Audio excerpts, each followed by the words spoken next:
Call the meeting to order. I'd like to welcome everybody to the August 13th, 2018 meeting. And if we will now, please stand for Pledge of Allegiance. Pledge allegiance to the flag of the United States of America and to the republic for which it stands, one nation, under God, indivisible, with liberty and justice for all. And now we have Interim Associate Pastor Bob Tuttle, who will lead us in the invocation. Breathe on us, breath of God. Fill us with life anew. Breathe on those of us who gather here tonight a spirit of thanksgiving. O breath of God, for our country, our state, our region, but most of all for our town of Black Mountain. Breathe on us a spirit of appreciation, O breath of God, for public servants who sacrifice precious hours in meetings and phone calls, for citizens who care enough to support, who care enough to challenge. Breathe on us a spirit of service, O breath of God, that our actions and words might be on behalf of others instead of self. Breathe on us a spirit of respect and civility, O breath of God, that the record of our discussions might reflect well upon our community. Breathe on us a spirit of listening, O breath of God, that before we jump to respond to another, that we might be sure that we really heard what they said. Breathe on us a spirit of empathy, O breath of God, that we might seek to understand the why behind strong emotions. Breathe on us a spirit of compassion, O breath of God, that in every meeting the welfare of the poor and destitute in our community might be advanced. Breathe on us a spirit of hope and vision, O breath of God, that there is a future that can be better, that there is a way forward that will promote unity. Fill us with courage. Fill us with hope. Fill us with love. Amen. Amen. Thank you, Mr. Tuttle. Angela.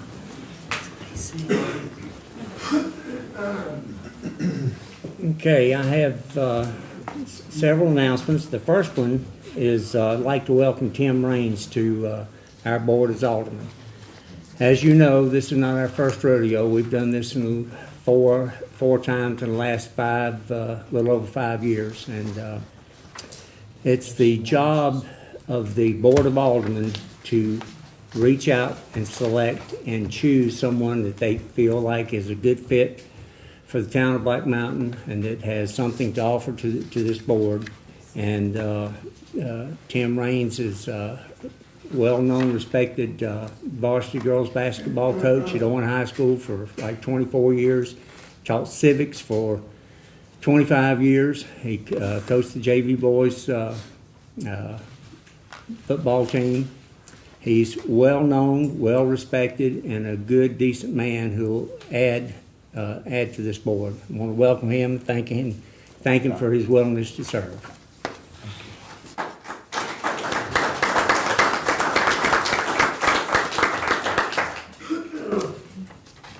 Okay, another thing is announcements on the Midland Avenue Sanitary Sewer Rehabilitation. Starting today or around near Monday, August 13th. The work will include the replacement of the existing sewer main with 8-inch pipe and reconnection of the existing service lines from adjacent structures to the new main. It'll take approximately 5 weeks for, depending on the weather and other factors, to get it completed. So just have that in your memory banks. And then also I'd like to commend the Black Mountain PD. Black Mountain was ranked in the North Carolina's 13th. They ranked 13th in safest cities for 2018. The statistics are compiled from the FBI's Uniform Crime Report, and specifically the focus was on violent crimes, murders, assaults, rapes, armed robberies, etc. And property crimes per capita, thefts, burglaries, motor vehicle thefts. Each city in the state was ranked on the category on a scale of 1 to 90, with 1 being the safest and 90 being the worst. The reason for this extremely high ranking is due to the great rapport and transparency between the citizens and the police department, and with the continued help of the citizens, we'll continue to climb this chart. All righty.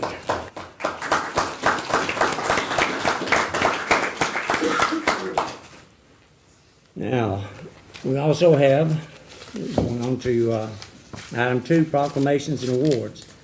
We have a certificate of the Government Finance Officers Association, a news release that our town and Dean Luby has achieved the Certificate of Achievement for Excellence in Financial Reporting, has been awarded to the town of Black Mountain by Governing Finance Officers Association of the United States and Canada for its comprehensive and annual financial report to CAFRA. Their Certificate of Achievement is the highest form of recognition in the area of government accounting and financial reporting, and its alignment remains the attainment represents a significant accomplishment by government and its management. So, thank you, Dean, for a good job.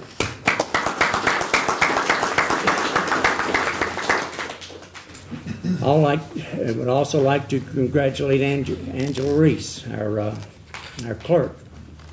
She's just recently, this year, she's been graduated from 2017-18 Municipal and County Administration course of School of Government at Chapel Hill. It's designed for managers, department heads, and officials whose responsibilities require a broad understanding of functions beyond individual areas of specialization. This course is approximately 150 hours in length, and more than 60 instructors participate in leading the program. Course instruction covers North Carolina local government law, organization, management, finance, budgeting, employment law, administration, planning and regulation of development, and the delivery of specific city and county services. She was one of 96 who graduated from this course, and she's one of only 3,200 that have completed the course since it began in 1954. She is also honored by the North Carolina Association of Municipal Clerks. She's been awarded the prestigious award, North Carolina Certified Municipal Clerk. From North Carolina Association of Municipal Clerks, along with the School of Government and the University of North Carolina, Chapel Hill, for achieving its highly educational experience and service requirements. Thank you, Angela.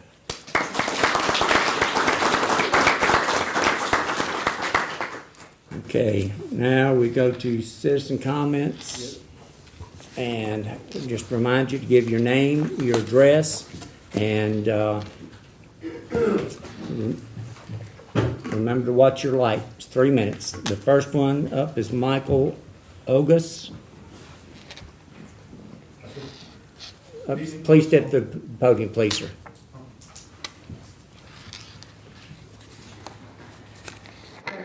Good evening, ladies and gentlemen. I've been working with a couple other folks from the town also. I'm losing it here. Wes Hall and myself and one other individual. We are in the process of putting together a honoring for our veterans on November 11th. Black Mountain is a community that is considerably surrounded by veterans. Veterans live here. I'm sure there's quite a few here in the audience, or those who have sons, daughters, spouses, family doing that. We have probably one of the finest cemeteries in the area, one of the best soldiers' homes, and we thought that with all of these great things, to include a spectacular hospital from the Veterans Administration in this area, we wanted to go ahead and honor our veterans through a parade. We've been doing the initial planning. We have some more information that will be coming out, but basically on beginning around 1 p.m. On November 11th, parade through Black Mountain for the opportunity for folks to see who these people are, how they have fit into our town, and give them an opportunity for some little respect and a chance for the rest of us to say thank you. Pending any questions, I'll be brilliant, brief, and gone. Say thank you. Thank you. Mr. August, if you'll get me that information, I'll put that on the town's calendar. Be happy to do so. Thank you. Ms. Sherry Williams.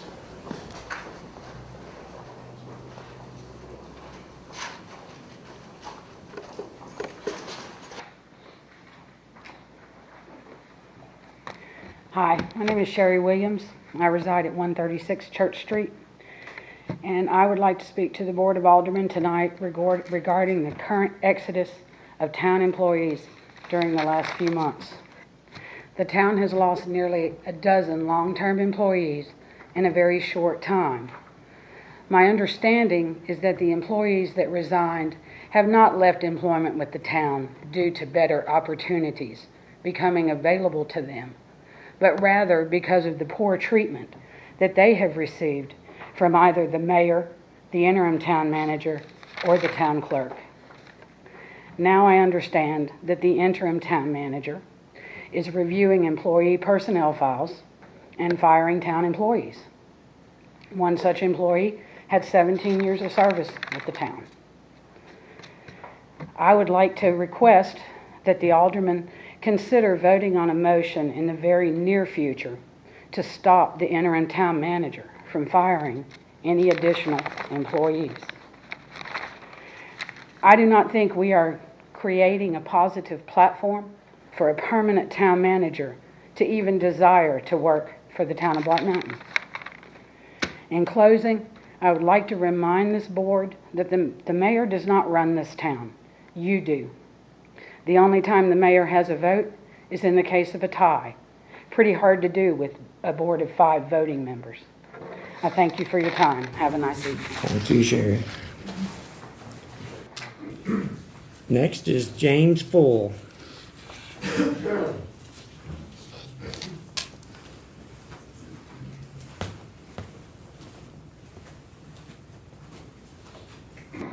Oops. Yeah, I'm a little clumsy. Good evening, everyone. Thank you. My name is James Full. My wife and I are resident homeowners at 6 Gold Leaf Walkway in Black Mountain. And I want to mention 3 observations about the pending Cherry Street traffic redirection and parking plans. These are based on the fact that my wife and I come into town 7 days a week, pretty much 365 days a year, unless we're somewhere else on vacation, once or twice a day for shopping, for dining, and supporting the local businesses. I'm also a person that's kind of observant of things. So my first point about Cherry Street and the traffic direction change, I fully support that. I think it's an excellent idea. I would like consideration for thinking about making the traffic southbound rather than northbound. My reason for that is, although there is a no left turn sign posted at the top of the hill, it is routinely violated. We cannot expect our officers to put a full-time person on the corner and ticket people for turning left. That would be not a very good use of resources. It happens, I see it. The left turners often encroach on sidewalks. We have a lot of older people in this town. We have a lot of people who aren't familiar with the town that don't do the best job following the crosswalks and watching for cars. So I would like to suggest thinking about making the traffic flow southbound. That would put it on a street with a traffic controlled intersection if they want to go in any other direction. The second point is diagonal parking. A lot of our residents and visitors drive very large double cab, high pickup trucks and SUVs. I drive a full-size sedan. When I parallel park, I cannot see past the roof line or the back end of the large vehicles to try to back out onto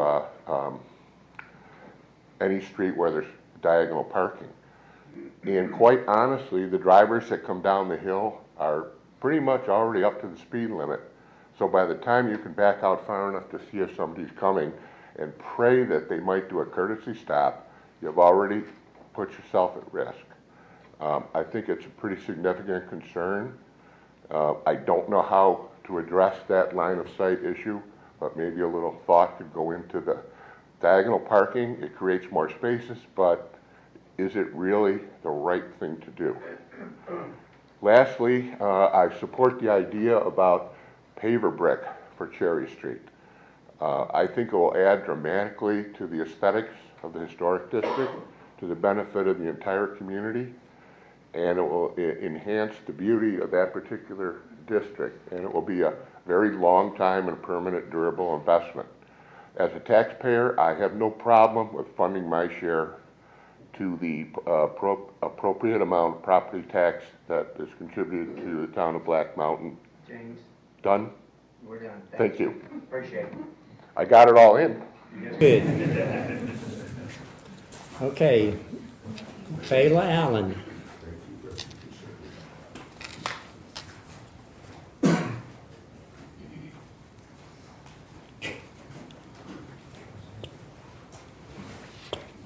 Hi, everybody. I'm Fayla Allen. I live at 128 West College Street, and as I refer to it, the Daytona 500 of Black Mountain. I'm here today to speak to the fact that Mr. Carlos suggested on social media a while back that we, the citizens of Black Mountain, volunteer to perform some of the tasks normally performed by the employees that have resigned or been fired, many by the actions or inaction of our mayor and board. I personally found that offensive. He found it laughable. But regardless, he's entitled to his opinion, you're entitled to yours, and I'm entitled to mine.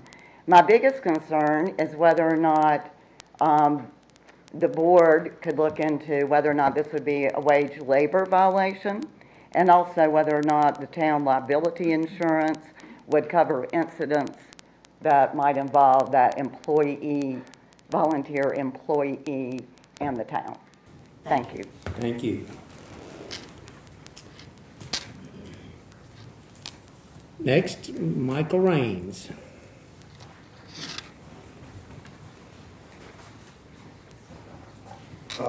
Michael Raines, I live at 558 Blue Ridge Road. I'm a grading contractor, and we've got some projects going on here in town that a lot of people are disturbed about the amount of runoff we have. We've been addressing this almost a daily basis. I think we're within nothing's happened that we've not cleaned up, but we've been having some rain events here the last 6-8 weeks. I've lived here my whole life, and I don't remember a summer like this. And we've tried every way to mitigate the amount of runoff. We finally got a culvert open that I had requested a year and a half ago on Lake Tomahawk Avenue. The culvert had been blocked for at least 5 years. Well, we got that culvert opened up. Mr. Cordell came to the job site. I showed him the problem. Within 20 minutes, we had a backhoe and a truck there, and the culvert was opened, and we've not had any problems since. So I just want everybody to know that stormwater is a big issue. I'm a member of the planning board. We plan on addressing the stormwater issue, and I just wish more citizens would come to the planning board meetings. We did a review of the comprehensive plan about 3 years ago, and we advertised every meeting, but nobody would come.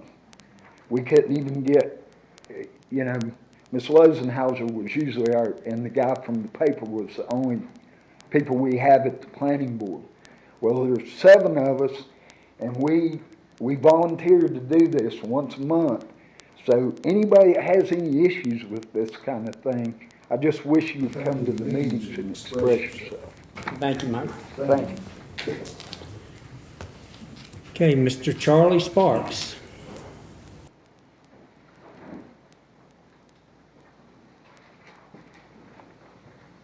Good evening, Mayor. I'm kind of a short guy. Evening, Mayor and the board. I'm Charlie Sparks. I reside at 201 North Doherty Street in Black Mountain. I'm a builder. My company is Black Mountain Bungalow Company. And tonight I'd like to represent the other builders in this area, because it seems like on social media we kind of get a bad tilt in terms of our responsibilities and what we're held accountable for. The one project that Mike had talked about, which we've had continued problems, which because of the proximity to Lake Tomahawk, we've gone through every effort we could to get a erosion control plan for $7,000. In other words, we've done everything that we've known responsibly to do. But sometimes we don't do the right thing, not intentionally, but sometimes either because of the rain or we didn't anticipate something, things can happen. And the local social media website in Black Mountain has done a responsible job in keeping us on our toes, and I respect what they try to do to make this a better community. But on behalf of the contractors, which bring a lot of revenue to this town, I have to kind of bring back in mind a remark. One of the people next to where I'm have land that is in the world of nonprofit, and he came to me and said, "Well, you're doing this for money." And I said, "Well, that's the only medium of exchange I know how to work in the United States. But more important than that, as a builder, I'd like to let people know that of 100% of all the price of a house, 20 to 25% goes into land, some 60% goes to building materials, then another 20% goes into overhead and profit. So the typical builder profit, if you look at professional builder, is 5 to 7%. Well, where does all the other money go? Well, it goes to Henson Building Materials. It goes to all the subcontractors. It goes for all the taxes. In other words, we're accountable. I see the light. We're accountable for many things, but also I think we provide many things to help this county and this town be as prosperous as it is. Thank you. Thank you, Charlie. Ms. Marilyn Sabansky. Can you put me at the end? Okay. All right, Ms. Pat Ward.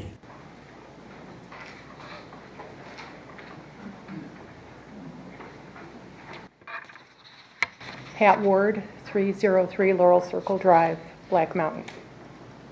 Good evening. I must say that I'm somewhat frustrated what seems to be a bit of a disconnect in communication with this board. And I'm sorry to say this is not the first instance. On August 3rd, I sent a note to the board via the Town of Black Mountain email that's to go to all board members, and received absolutely no response. Not a response to say the email was received, read, etc. This is not the first time, as in the past, I have tried this method, as well as the old-fashioned method of the mail. So my first question is, so what is the preferred method? I was writing to express concern over the runoff flooding. It seems to be the topic of conversation tonight, and the complete mess that people near construction sites are experiencing, and their frustration when they attempt to contact town on multiple occasions and it goes nowhere. A, it should not take a person, myself or anybody else, having to come to a Board of Alderman meeting and make a public comment to get a matter perhaps not resolved, but at least checked into. While there is frustration over the extent of new developments in town, the reality is they are here. However, I think it should do those in a position of leadership well to be more respectful as to the extent of the impact on the existing neighborhoods being affected by such development, and to be more proactive to protect the existing homeowners. It's not one developer, not one extreme storm that I'm talking about. People being impacted are seeing an increase in flooding, residual water sitting in their yards, breeding ground for mosquitoes, and also water flowing into Lake Tomahawk. I don't know if it's the fault of the developers perhaps not adhering or having to adhere to proper site management, if culverts need to be properly managed or cleaned, or a large factor is that we're allowing high density development in areas of extreme slope in which the water has no place to go but to round down a paved path further down a hill with no or insufficient drains added. All I do know is that one picture is worth 1,000 words, and I have seen more than a few, as I believe many of you may have also. It's a complete mess, and I'm here tonight to ask you to please do your best to get the problem addressed. Thank you. All right, Marilyn.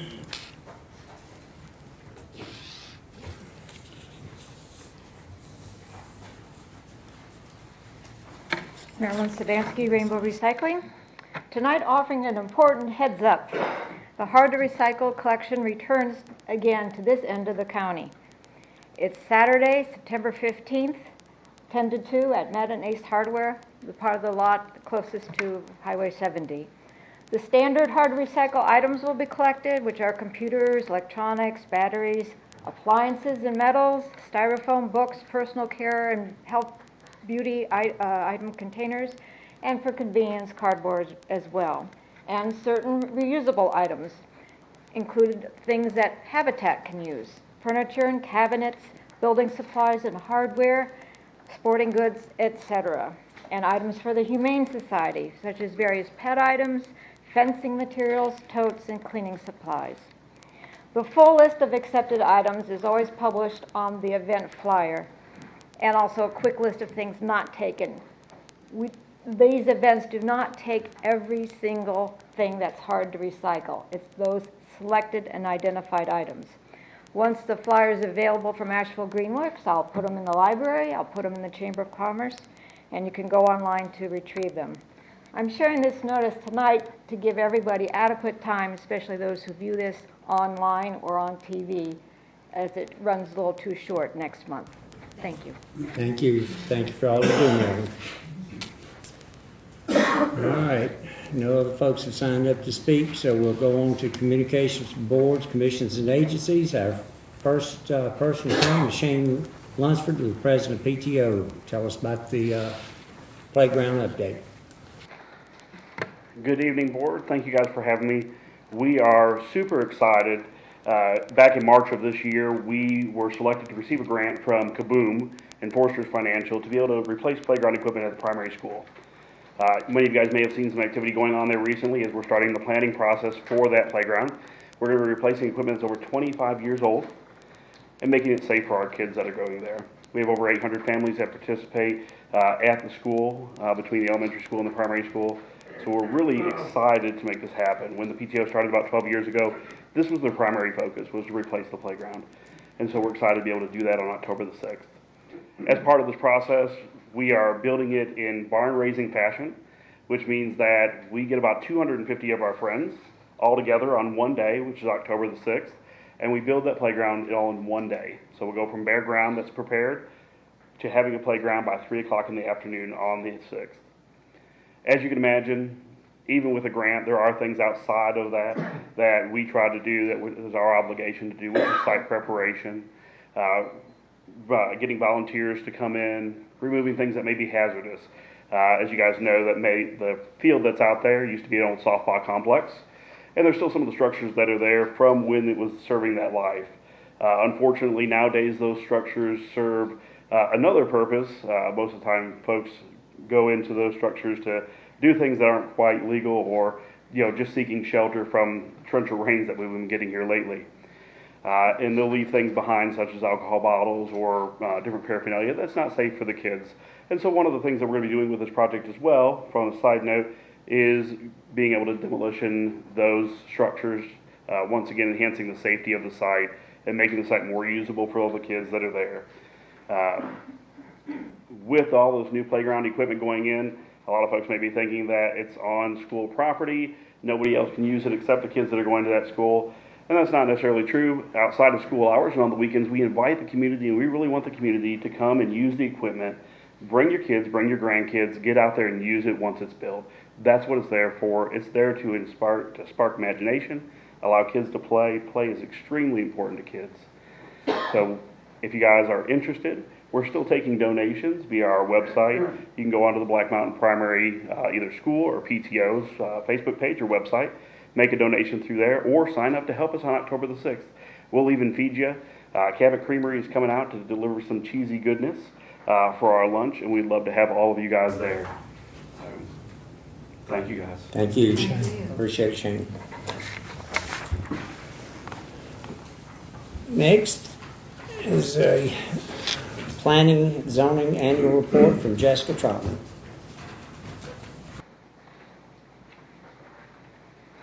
Good evening. I am sorry that I will be talking more than and reading at you more than I expected tonight without our videos. But I wanted to start off with a quick note that This month makes 1 year since I've been at the town of Black Mountain. And that has been a year of transition and a year of learning, both for myself and for my department. There was a lot of getting used to one another and figuring out how we work together, but I'm really proud of how far we've come, and I think that we are really set up to go far in the next year. In the next year, we're anticipating doing our first departmental strategic plan, so next time when I bring this report to you, I'll have something more exciting to report about than the number of permits we have issued in a single year. We're going to cover some basic economic and demographic data, our permitting and inspection activity, grants, board summaries, our regional partnerships that we're involved in, some ordinances that we're currently editing and improving, and an overview of our ongoing projects. So the first slide that you can't all see is basic demographics. The population of Black Mountain has increased by 311 since 2010. And the 2020 census is among us and is keeping us busy as we prepare, so we'll have even better data the next time we do this report as we inch toward that. The town has 3,648 households. The median age is 50.8 years compared to Buncombe County, which is 42.6 years, compared to the state, which is 38.7 years. And we could have a very long conversation about economic indicators and land use and demographics surrounding that singular data point. And I think that's a conversation we should keep exploring. But for now, just kind of, we'll hold on to that. And the town is comprised of 46% male and 54% female. The basic economic data points that we've included are the median household income for the town is $41,807 compared to Buncombe County, which is $46,902, compared to the state, which is $48,205. The poverty rate for Black Mountain is the lowest of the three groups at 12.1%. And the median property value for an owner-occupied home is $200,009. And that is up from $186,000 in 2010. The owner occupancy rate is 59.7, and the renter occupied rate is 40.3. This is a good bit lower than, our owner occupied rate is slightly lower than Buncombe County and the state, but not unlike other towns like ours with significant tourism economies. Okay, so then we get into all the bar graphs with the building permits. And these looks very tiny because I forgot I would not be reading it up there. In 2017, there were 61 building permits for single-family homes, and there were 24 commercial permits. And that represents a total permit inspection value of $293,918.75. We're going to leap over the building permit fee because in my infinite wisdom at the last minute, I tried to make it easier to read and deleted this year's factoids. So I will get you that updated slide. When you look at the building permit evaluations, the single-family homes added over $11 million, and commercial added almost $8 million to our tax base. When you look at our building inspection bar graph, I wish everybody could see this. What? You have it? You don't have it? No. I left it out. I'm so sorry. I thought that she had our copies. Well, now I know why you're looking at me so attentively.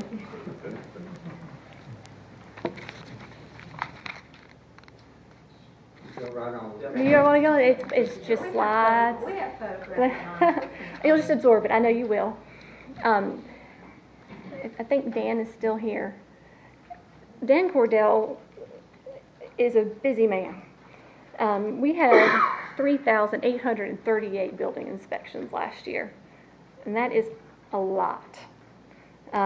We are working on some new scheduling policies to hope moderate that workflow a little bit and make sure we're as efficient as we can be, maybe make Dan's life a little bit easier.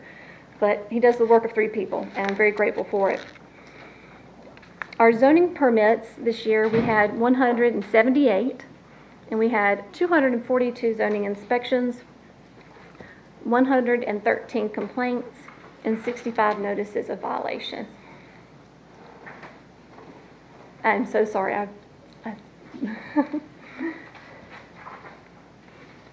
The majority of complaints we get revolve around trash pickup and tall grass.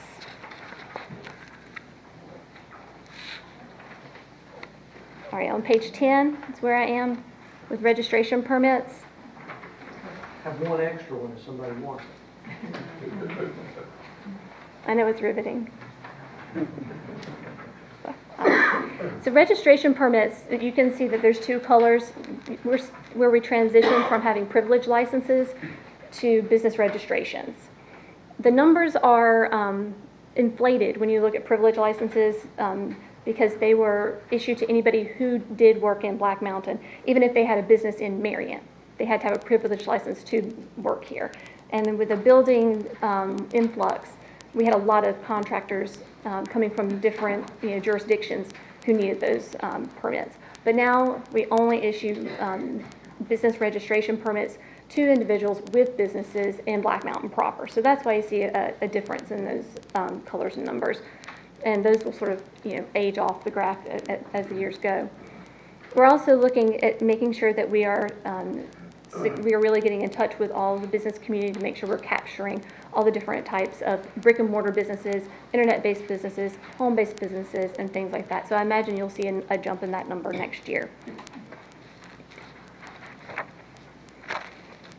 We've been lucky to have some nice grants awarded to the town in this last year that we will be implementing this year.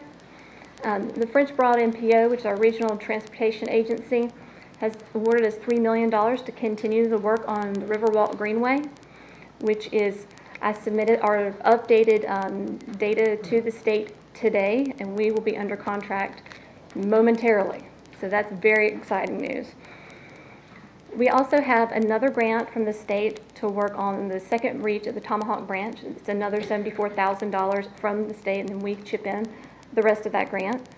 We have a $35,000 grant also from the MPO to do the parking and circulation study for the whole town, and I think that's going to be really beneficial moving forward.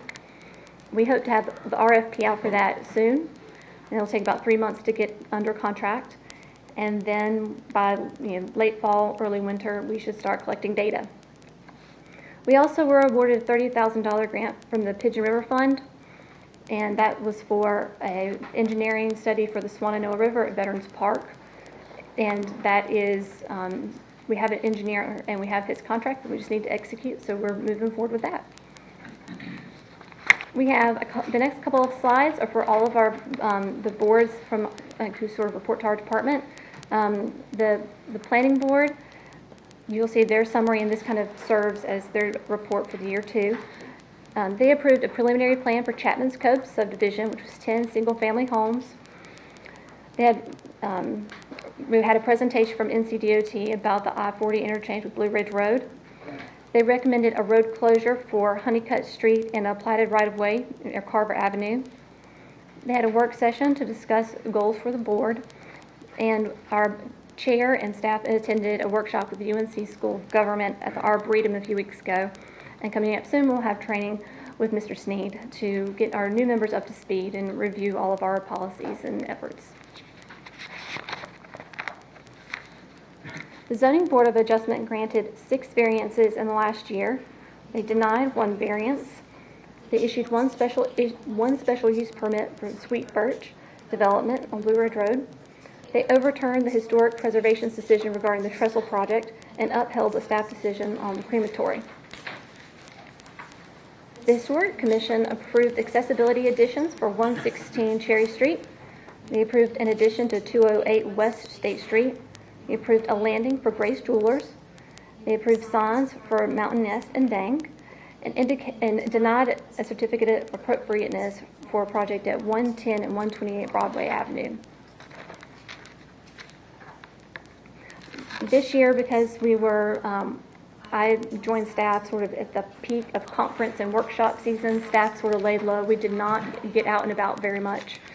But we have been participating in our regional transportation agencies I'm sorry, there's so many words. The prioritization subcommittee and also the technical committee for that same group. I go to those meetings each month.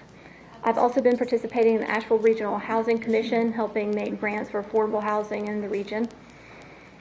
We have helped support DOT's education outreach efforts by getting their information on our calendar and sharing that with our partner agencies in the community. And I was asked to be a part of the Asheville Area Arts Council's grant committee, because they had some public art that involved some land use questions. So I was asked to help them with that a couple months ago. We have been working on our continuing education and professional development, getting our required units in every few months, it seems like. Last year I went to Gastonia for the Planning Healthy Communities Conference. I'll go to that again this fall. It's one of the better ones for planning in the state. And I will also be going to the North Carolina chapter of the American Planning Association later this fall. You will not be surprised in the future when you see some ordinances coming for your review and vote, as we try to align our ordinances with changes in legislation, changes that have come down from the Supreme Court, and other issues that have been brought to our attention. And that includes our business registration. We need to remove all the language regarding privilege licenses. For nuisances, we want to ensure that we align the notice of violation and appeals process with the zoning violations for the sake of consistency. We need to update our sign ordinances to reflect Reed versus Gilbert, which is a 2015 Supreme Court ruling regarding content and signs that cannot be regulated. For home occupations, we want to begin having individuals who have a home occupation fill out a business registration form that ensures a zoning review is part of that process. We are overhauling our stormwater ordinance. And I know that this is a big topic here tonight and that I don't have all the time in the world to go into that. But we have been working with Diener and learned that we are able to supersede the state's guidelines, which is the 1 inch in 24 hours, those state design standards. And that's what everybody designs to. But we and a handful of other municipalities and counties who have unique situations, like mountains or oceans nearby, are granted the authority to write stricter standards. And we are working with our peers in those places to review those data. We're working with engineers to crunch the numbers. And it's not going to be a fast process, but I think the results are going to be really important for this town. And I do ask that you just bear with us and know that it is important, but it's not as fast as we wish it could be in order to make a good product for everyone. And after that, we can just have obstructions, that we have some inconsistent language in the ordinance regarding allowing certain things on sidewalks, but also having broad statements where we don't allow things on sidewalks that impede people walking. So we want to make sure that's more consistent as well. So that's just what we're working on right now. I'm sure that list is going to grow. And our list of upcoming and ongoing projects is long. We have funding in our budget this year for a small area plan for Blue Ridge Road to see what impacts might be from the I-40 interchange. We have a draft RFP ready for review, and we'll have that out soon. The downtown parking and circulation study that I mentioned. We have crosswalk improvements going on downtown that we have discussed with this board that were at the recommendation of DOT to improve pedestrian safety. We have Cherry Street parking improvements and traffic pattern change, which we're discussing this evening as well. We have the Tomahawk Branch restoration phase and phase 2. We have the restoration planning work at Veterans Park and are currently seeking grants to implement that engineering. We're still trying to determine how we're going to improve and repair our Flat Creek Greenway after the flood. There's still some question marks hanging out about who may be able to help us with that. We have the River Walk Greenway under design and construction. We'll be under contract soon, and we're getting easements as we speak. We're continuing to implement our stormwater infrastructure plan with on-site stormwater treatment with small catch basins and rain gardens in town that have been funded through the state. We are updating the Greenway Master Plan, and last but not least, we are preparing to go into the 2019 mandated update of the comprehensive plan.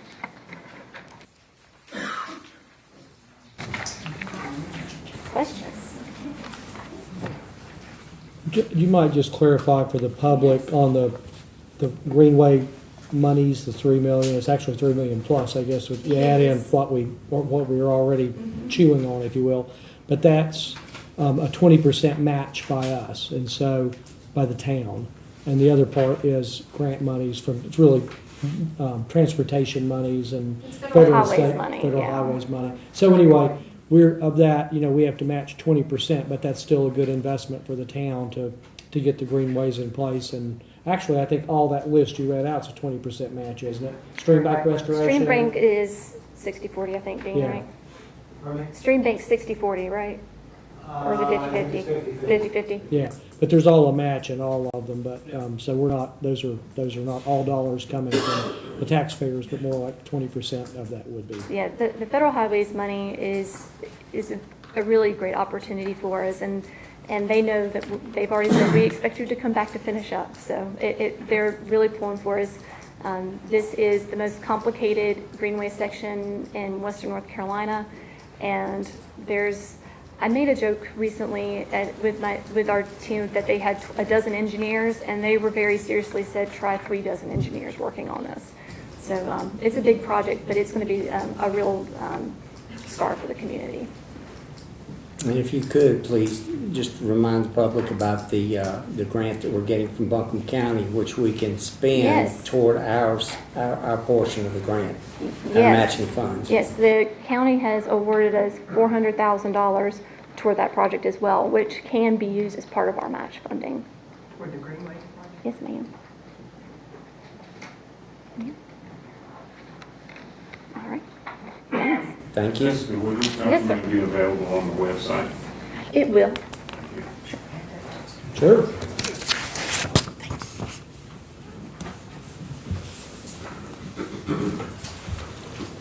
All right, our consent agenda. Ron, if you'll pull us in here, brother. Yes, sir. First order of business is the adoption of minutes from past meetings since our last monthly session. And those would include the July 9th agenda session, the July 9th regular session, July 12th special called session, July 12th closed session, July 19th special session, July 19th closed session, July 26th special called session, July 26th closed session, August 2nd special called, and August 2nd closed session. Need a motion. Oh, we got another one. Okay. On B, the budget amendment for an additional full-time employee in the water department. Sorry. I don't, okay, you're not. I don't sit here. Oh, everybody doesn't think about these little. Under B is the budget amendment for an additional full-time employee for the water department, and that is my request to basically to take the 2 part-time positions, consolidate them into one, and make it full-time, and the rationale basically being the following. We're going to take over probably about this time next year or sometime soon thereafter 600 Asheville water accounts. We're also the Public Services Senior Administrative Assistant is going to be moving to the foam and fabric building shortly as part of that move, and has been available to help out in the back as needed, provide backup. Also, as Jessica was giving you a report of all these permits, sometime the first of the year, you will be able to order your permit online, and the payment will be made down in the water department. And she told me today it's about $900 a year, so that's a lot of processing and banging keyboards and having to keep up with that. And while you're on the computer, you can't service the window or the walk-in customers. Additionally, the automated meter reads. Dean and I are actually meeting Wednesday with the company. We've had the meters, some of them in the ground for the last 2 or 3 years, the one used by Asheville and Monterey, and apparently they've been giving good service, and I want to meet with them and talk to them about those, or see if there's new technology, kind of like how your cell phone changes every couple of years. So we'll be meeting with them, and in the event that we're able to get some of that going, that will also, a lot of data will be coming in to the water department via computer and require more time at the computer as you're preparing the bills. So for all those reasons, I'm asking the board to change that. There's a financial impact shown. The full-time position with benefits is 46.7 to be reduced by the 19,300 for the two temporaries, and I'm asking you to appropriate $27,400 for this budget amendment, and it's denominated as fiscal year 2019-1. Do I have a motion to approve consent items A and B as presented? So moved. All in favor? Aye. Any opposed? Passes 5-0. All right, now we have a time for citizen comments. I didn't see anybody signed up for the unfinished business on, which we'll go to for the wholesale purchase of water from the city of Asheville. With regard to that, today Dean and I talked to Jesse Gardner, who got the bid for overseeing or letting the contractor bid the pump that we need to put in that will move 750,000 gallons of water a minute, which we will need in order to take over the 600 customers from the city of Asheville, as well as to service Avenum and whatever other businesses or housing or whatever comes into that section as a result of their move. He indicated that he thought perhaps sometime in October they'll be ready to request bids for the purchase of, or for the purpose of building that pump and putting it in the ground along with the assorted supporting items. And Request or award? Award. He got the request. Yeah, award the bid. Well, he hasn't let the bid yet, but he's hoping he can have it done sometime in October. Perhaps somebody get the bid. He got the RFQ, the request for qualifications, to oversee it. So now he's preparing to put out a request for bid for the project. I think that's going to go out before October. They should be awarding in October. Right. Well, that may have been what we talked to him today, and maybe he's hoping to get it done by October. Yeah, I'm certain that's the case because of the timelines on the monthly meetings and so forth. And indicated that he's preparing probably be about a year to get it up and serviceable, so sometime next fall. So that's the latest information on that, which also impacts this particular issue about buying the water from Asheville. I think for just to help the public with that a little bit, the Avodum expansion down in the Black Mountain Commerce Park, it's in it, but it's outside the city limits. But there's a cajillion pieces, and of course the engineering and the construction of the water sewer and the pump station is Black Mountain's responsibility through grants.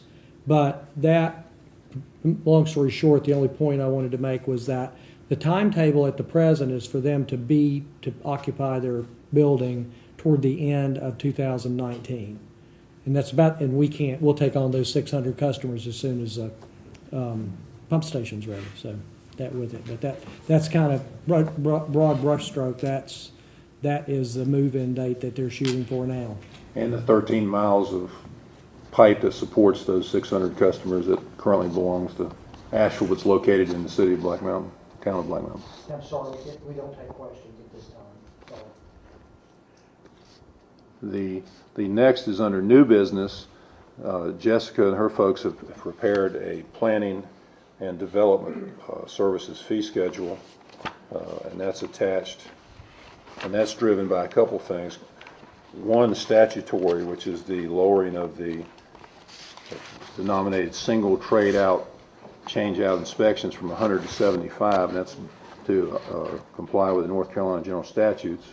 And then the other one you see in red on the second page refers to vacation short-term rental fire inspection, and that is a new requirement of the state to inspect the short-term rental vacation places. And I think the Spencer from the fire department looked around to see what other people were charging, and that's how he came up with a $25 fee for purposes of the inspection fee. And then there's a couple just cleaning up language or whatever, nothing substantive.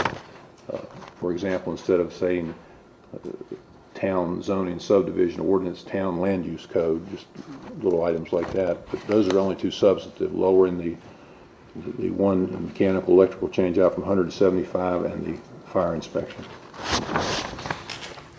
Okay, do I have a motion to adopt the amended department fee schedule as presented? So moved. Is there any discussion? All in favor? Aye. Any opposed? Passes 5-0. Next item under new business is appointment to fill vacancies on town boards and commissions. The Urban Forestry Commission has a vacancy with a 3-year term ending June 30th, 2021. Requiring nomination and a vote if you have someone. Yes, sir. Do I have a motion to nominate someone to fill the 3-year term? Yes, Mayor, I'd like to nominate Matthew Putnam. All righty. All in favor? Aye. Any opposed? He's nominated 5-0. Under right. And Matt Seaver. Nod. I can swear him in after the meeting. Okay. We also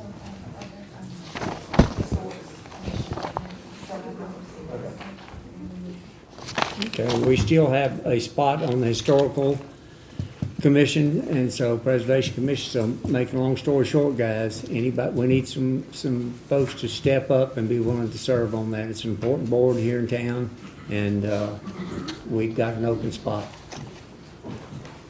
Next, under item C, the Cherry Street one-way resolution, and I would call on Jessica. I believe she has some information for us. I'm going to ask Jason Bolton to join me in just a second.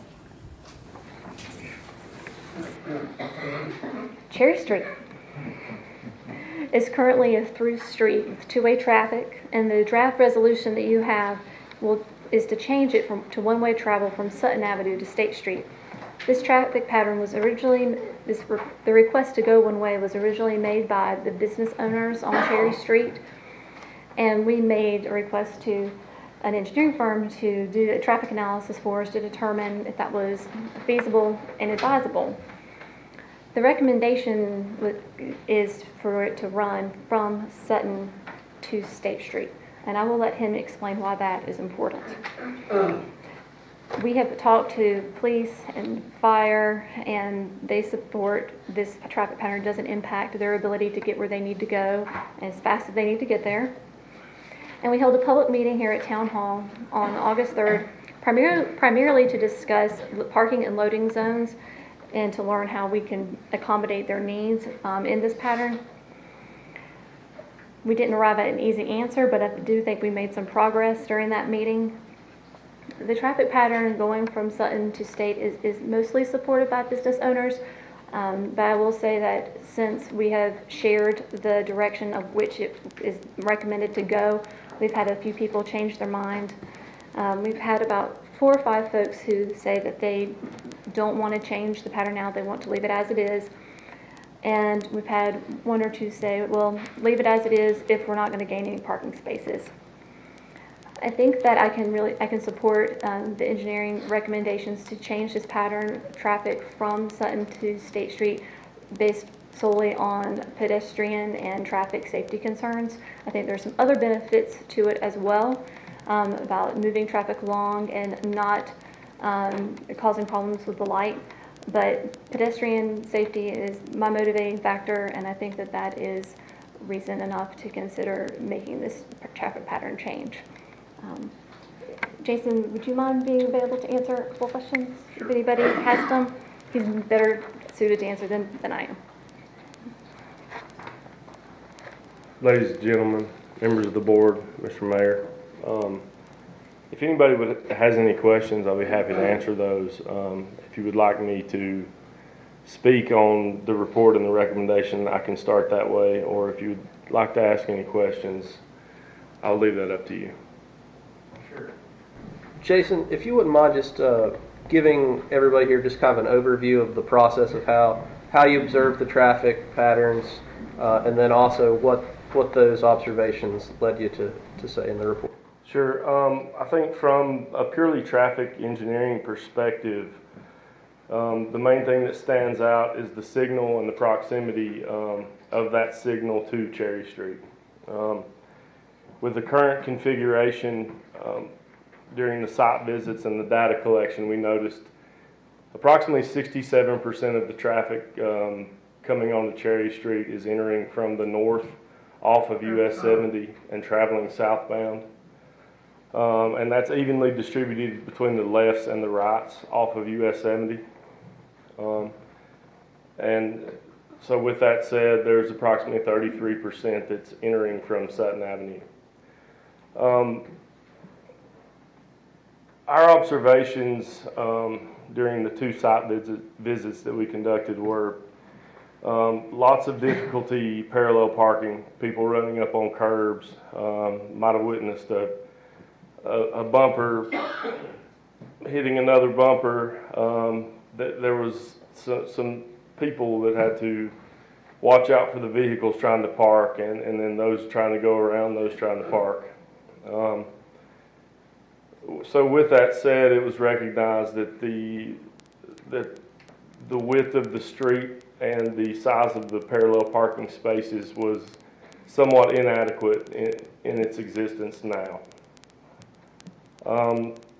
It was also observed that left-hand turns from US 70 were queuing up cars, and it was interfering with the green phasing of the signal. So people that were waiting to turn left on the Cherry Street were stopping people from moving through the signal as they had a green light, because the cars were waiting for the opposing cars to turn left on the Cherry Street from US 70.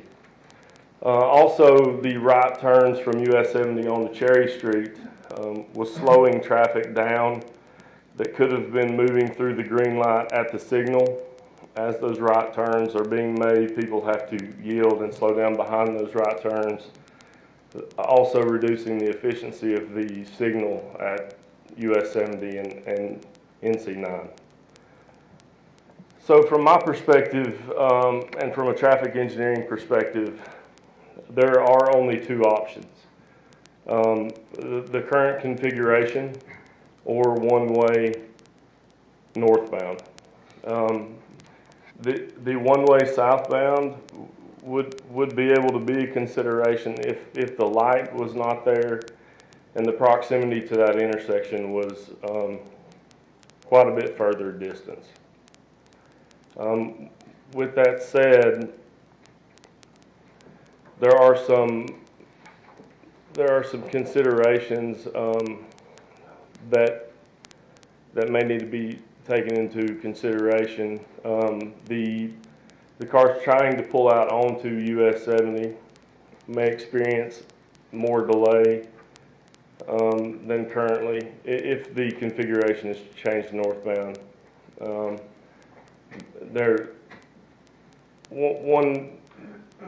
One point is that the one-way streets that travel from Cherry Street onto 9 actually provide some relief in that regard. So the opportunity to alleviate those concerns, if you will, is there with some cut-through paths. So we look from a traffic perspective, we look at the signal operation is one of the main concerns in the study, and the efficiency of that signal is important for all aspects of traffic flow through your town. While this move may be an inconvenience to those who want to travel northbound to southbound, ultimately the major arterial roads can accommodate the traffic, and the signals can work efficiently with the pattern being southbound to northbound. Like I said, currently there's 67% of the traffic that's pulling on a Cherry Street, which is approximately 800 cars a day. 67% of those, approximately 500 to 600 cars are turning off of US 70. That has a major effect on the signal and the traffic operation on US 70. With that said, the Blue Ridge interchange that will be operational, I'm not sure when, but it is going to change some of those traffic patterns and relieve some of that stress of that road due to the current traffic load. And I think it's going to be important for the town to identify issues like that moving forward with the study that's coming up for traffic flow and circulation. Any changes are going to affect, it's obviously going to change the status quo, but from a traffic perspective, the recommendation would certainly be to convert one way in that direction being northbound. Yeah, just for the public, the exchange, the construction on the exchange begins in 21. So I think it's probably 23 completion. Sound about right to you, 2 years? It does. And I think I bring that up because any extended queues for vehicles traveling northbound trying to exit Cherry Street, this change could possibly increase those queues and that wait time. However, when the traffic patterns change as a result of that interchange being constructed, it will certainly alleviate some of those newfound issues from any pattern changes. Am I right in the arithmetic that if you have around 800 automobiles a day currently, going north, or is that the other way around? It's 800 total. Going north or south? It's from south and north. Oh, it's total. Yeah. How many? And one third's going south, and 2/3 are coming north right now. Opposite. It's opposite. Yeah. Currently the traffic pattern is, hey, I'm going to go on the major arterial, And the turn. easiest way, and I'm going to turn on to Cherry Street. So you're going to increase that flow going north by 60%, potentially. Correct. And so that will either increase by 60% or more people will park elsewhere and walk to Cherry Street. Well, you have to go on Sutton, right? To get to the bottom? Yeah. So he's gonna turn at the Elephant all day long. You could park in the parking lot and walk to Cherry Street. I mean, it could be that the traffic just gets less if the flow, If the the flow isn't parking, good. if the parking and availability and the options are there, it certainly is feasible that people would park somewhere else. I mean, it sounds like without a doubt, you're going to have a longer wait to get, unless we have some mechanism to get some alternating entry into 70. The cars are going to be setting at 70 a little bit longer than they probably are now. You think? Certainly, currently there's about 150 cars that exit onto the one-way streets that cut across from Cherry Street to 9. There's 2 of those. Well, okay. And I refer to them as paths, but they have a one-way arrow, and they lead into a parking lot which exits onto 9. Now, as part of the traffic flow and parking consideration of the whole town, maybe the town decides they don't want extra vehicles going there. However, there's nothing from stopping the vehicles from traveling that path now, and approximately 150 out of 800 exit Cherry Street on those one-way corridors. But the safety issues that are drive a lot of your recommendation, those are occurring because of the manner in which people are trying to enter Cherry Street off of 70. Well, because they're both they're entering and leaving at the same time, and you got pedestrians trying to cross the streets on both sides of that at the present time. It's that, and currently Cherry Street has a 2-way traffic pattern with parallel parking on both sides. The parking spaces aren't adequate to handle large vehicles, as the gentleman stated earlier. The The lanes are approximately 9 to 10 feet with passing another vehicle. There's a lot of cars going back and forth, and there's parking happening on both sides of that. So from a pedestrian perspective only, that is not a good situation for safety. Okay. Do you know, maybe you're not this far yet, how many diagonal spaces would be available? Has that been determined yet? So that was not part of our scope. We were asked to determine one way or two way. So You had an estimate, didn't you, Jessica? An estimate? I did, and that was before we had the report.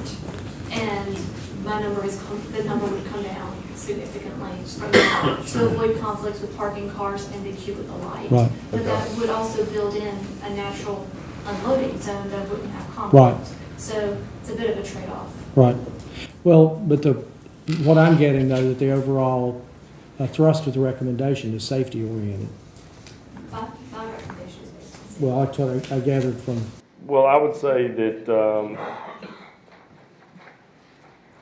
my number one's going to be a traffic engineering, traffic flow, signal efficiency. Basically, those two intersections, Cherry Street and 9, are too close together. And from a traffic perspective, they should be 3 times, 4 times, 5 times farther apart to adequately move traffic through that area. That's not the case. The buildings aren't going to move. The signal's not going to move. So from a traffic engineering perspective and traffic flow, it's better to have cars waiting on Cherry Street than it is to have them waiting on US 70. Yeah. Question? No questions? No questions. No, sir, sorry. Thank you, Jason. I just wanted to add we did a survey with the business owners, many on State and also Cherry Street, prioritizing their wants and desires for Cherry Street, and pedestrian safety was far and away the highest report of desire, and also improving traffic flow, and coming in third was number of parking spaces. So I just wanted to make sure that you had that information. Do you have any other questions for me or Jason? Okay. I have a motion to adopt R18-16. Jessica, I'm sorry, I do have one more question for you. So, as part of our discussion about parking in town, we have, and you alluded to it earlier in your report, we've entered into, or we're going to enter into a circulation and traffic flow study sometime this fall or winter. And since we don't have the parking number roughly tonight of what we were going to have on Cherry Street with the loading and unloading, is there an impetus for us to vote tonight on this as opposed to waiting to get further information about a larger circulation? I don't think that there's any harm in waiting. If I had to venture a guess on parking spaces, it's going to be close to a wash. Yeah. But I mean, certainly this data from this study won't be wasted. It can be compiled into the others, the other parking and data that we collect and movement that we collect through that study. I think that Cherry Street's been two-way for a while. If we need to wait a few more months to make a decision, that's not unreasonable. Well, and again, the board can decide what I'd like to do. From my perspective, I'm inclined to wait on this, given that it's August now. We're getting close to sending out those proposals. We've committed to this because I don't think a piecemeal approach to closing streets is probably the best way to get functionality and safety hand in hand. I think if we can look at the larger picture and get this circulation study, and with the other funds, maybe we can expand this out a little bit to go talk about some of the issues that we've got on rhododendron and other things. That's how it circulates back into town, but I think that would give us a fuller view of what could be done, and also we could get, hopefully in our proposal, some increased recommendations as far as parking configuration and loading zones, instead of just what we've done just here and just looked at turns and traffic flow as is. Any discussion? I don't disagree with you, Ryan. It's, as Jessica said, it's been two ways for decades upon decades, and so I'm sort of doubtful that we're going to get, any more. I'm trying to think of another word other than direction, but any better knowledge or wisdom on the thing, and after we have the other study. But since it is pending, and we'll have it in a few months, hopefully before the end of the year, we should have it, right? We will be under contract and working by the end of the year for sure. Right. Yeah. So, I don't see a huge downside to it, and we're getting, it's just not. I don't think it's worth rushing through it when we might get a little more insight from the more comprehensive study. The only footnote to that is that we need to. The street is not marked. Right. So there is that to figure out how to handle. Right now, it's more or less being used as it was before. But we do have cars kind of willy-nilly parking. So there's I instigated the whole process to start with. That's true. The businesses approached the town with a petition wanting to change the street because we had fresh pavement and the opportunity to do that. Right. And so, I don't know what interim. Well, actually, that's not an insignificant issue, because if we have to mark, if we that's consideration to take into the whole decision. I don't know if Jamie has insight into any sort of temporary something. I don't know. I don't know a lot about the paint options. The painting of it? Yeah. Well, we was waiting on to get the study done, to see what angles, because the angles would depend on if we got any extra spaces or not. So if you went to 60 or 90, that would depend. You could get different. You may gain one or two. Let me look into something temporary until we can get that study back. See if that's something we can do. And Mr. Mayor, unless Ryan has a different thought, I think we could perhaps table, this issue for the time being, and put it on the agenda even for the next meeting, just to see if it's something we need to move on sooner rather than later. But I'm certainly fine in waiting. So does that sound agreeable to you, Ryan? That's fine with me. Okay, so is that in the form of a motion? Probably need to make a motion to table it and just put it on the agenda at the next meeting. Let's see where it is. All right, all in favor? Aye. Any opposed? Motion to table passes 5-0. All right. On to number 9, public hearing. Public hearing to close an unopened platted street near Carver. Do I have a motion to open the public hearing? So moved. All in favor? Aye. Passes 5-0. All right, Ron, if you can explain this to us. Any Ron in particular? Yeah. There's a section of old platted street runs through the properties off of Carver Avenue.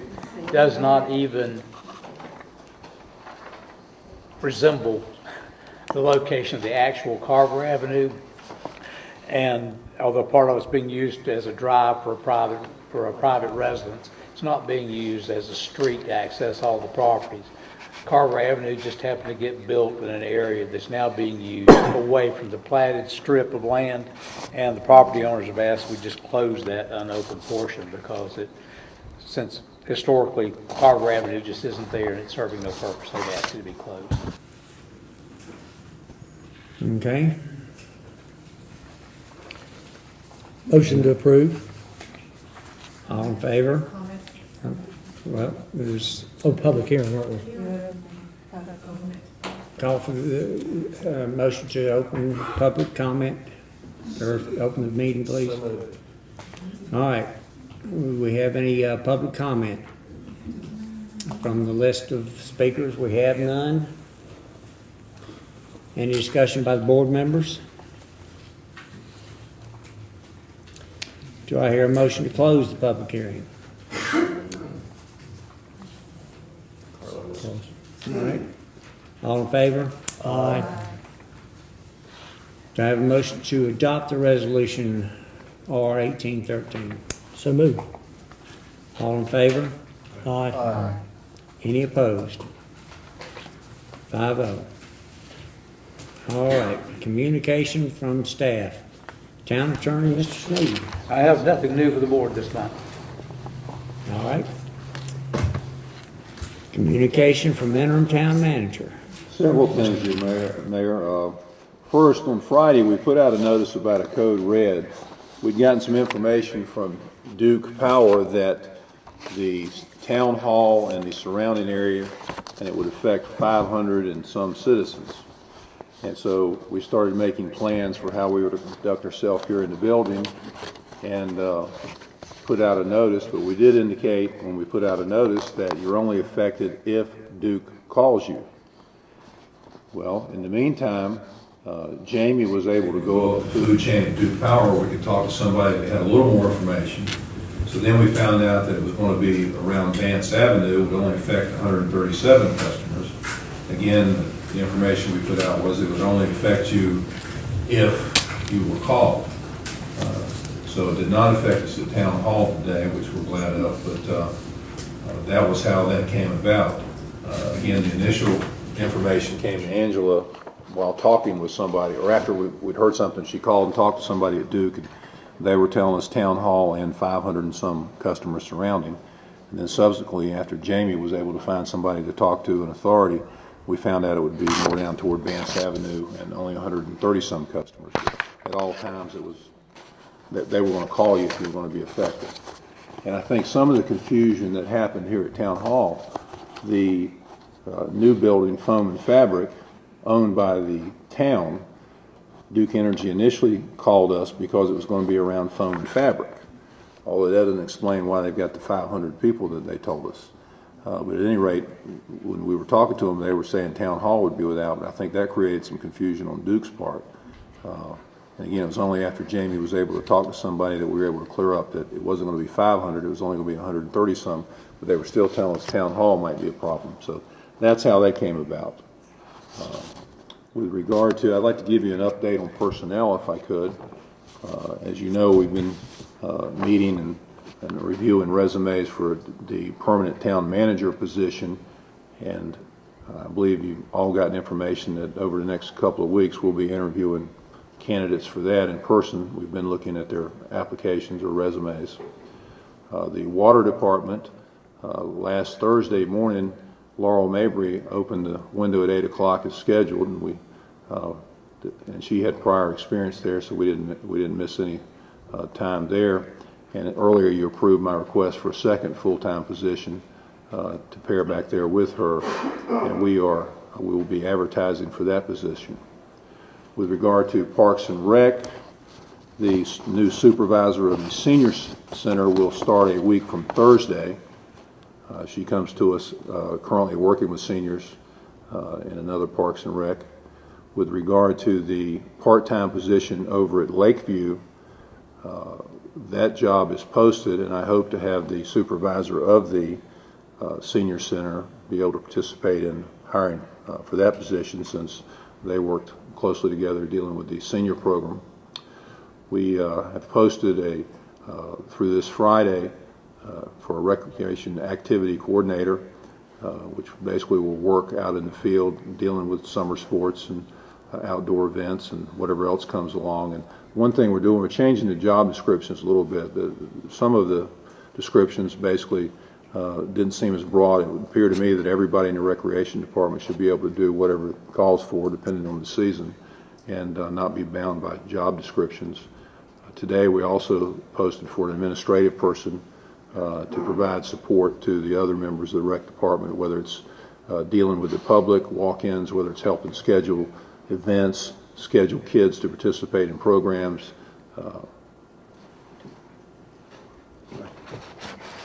That will be posted tomorrow, my bad.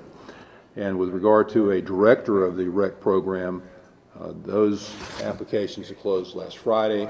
I will be interviewing this week, and I expect by the end of the week that we will have somebody that will be a good fit for Black Mountain. Human resources, we have a new human resources person, Rhonda Freeman, and I'm amazed at the knowledge that she has about this, and she's taught us a lot in the 2 weeks she's been here and is doing a fine job there. So that's the update on personnel. And if the board, any members of the board have any questions or any other issues. Oh, the new building. We're still looking for a name for the new building. We put that out, but we hadn't got anything that has grabbed hold of us yet. But I expect we'll be moving in that in the next couple of weeks. The fence is about finished. We're going to put a fence in the back along with a couple gates for the maintenance folks to be able to get in and out of. The second day I was here, I stopped by the maintenance shed down on 20, and they had stuff stacked to the ceiling. I don't know how they work, so I told them that morning that if we could get in this building, it would make all the difference in the world in their ability to efficiently use their equipment, store their equipment, work on their equipment. So the fence should be up this week. The offices up in the front have been painted. We think the phones and computer system is about squared away, and we'll be moving in there, as I said, soon, and looking forward to that because both the Parks and Rec folks and the maintenance folks. That's about all I have, unless there's any questions. Okay, communication from the Mayor and Board of Aldermen. I have nothing. All right, yep. I understand that there seems to be a lot of turnover here in the town, and anytime you have new administration that comes in, things there seem to be upheaval. I'm reminded by a friend of mine, Gary Bartlett, who became the new public safety director. He told me that 11 policemen he lost when he became over the police department as well as the fire department in 3 months' time. We, as a town, are going to keep our head down. We're going to right the boat and keep going in the right direction. That's all we can do. That's what we're elected to do, and we'll continue to do that. That's all I have. Mr. Mayor, you might want to update on the town manager process. Ron already did that, didn't he? Well, Mayor, if I could, I know we've introduced Tim and we thank him for agreeing to serve with us, but on behalf of the board, I think we would be remiss if we did not say how thankful and appreciative we are for the services that Jeremy Konechny provided as an alderman, and we are very grateful for his contributions and his service, and we wish him and his family nothing but the best going forward. He will be missed, but we are grateful for everything that he did. Just to elaborate on the manager search so far, we did receive over 80 applicants that we have spent the previous Thursdays reviewing. We have been able to narrow that down to a small number of individuals that we'll begin interviewing here in the next weeks, and the process is ongoing, and we look forward to who we'll get and getting the best candidate that we possibly can. Ron, I did want to ask you about an issue that we had some confusion on last week involving yard waste and our sanitation, and this was in relation to some brush pickup and what it says on the website. After talking to some individuals affected, it seemed that not everybody was on the same page as to what is allowed and what isn't, and I thought that in the future perhaps one of the things that we could do is to take on the website, out of the bullet points, you have to actually go down and there's a second brochure that you click on to get full information. It would be my suggestion, if the board is agreeable to include that brochure in the next round of water bills that we provide out so that everyone is on the same page as to what is allowed. And this, the confusion revolved around the size limitations of what would be picked up compared to just the actual tree itself. They had an actual tree cut down, cut to, is it no more than 6 feet and 3 inches, 3 inches diameter, Jamie? Yeah. Cut to that specification for the town to pick up. The brochure says that the town will not remove that whole tree. In this case, it was confusing. I think myself and Larry, we talked about it. We thought maybe if we had gone to the website, we wouldn't have been clear either. So this would get everyone on the same page, and I think would be beneficial to everybody.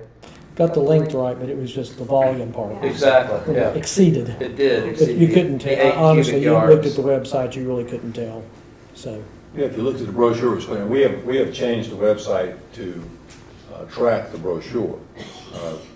Dean, do you have any idea what it costs to send out a mailing into water bills? I heard the figure of $1,200 somewhere. I think that was for basically a two-page document. I'd have to check. Because we don't stuff the water bills. No. So put that in your thought process if that's what you want to do. Maybe there's a better way we can disseminate the information, but I think the main thing is to get the information Get it out. out, yeah. What's it cost? Put it in Black Mountain I think News. it costs the same though. Yeah, probably would. Yeah, Yeah. cost up. Yeah. All right.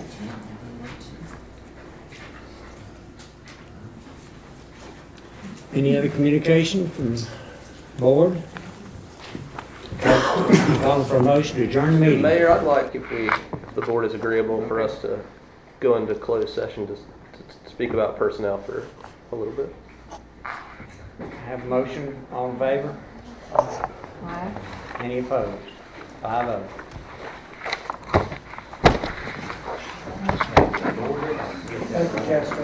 Yes, thank you.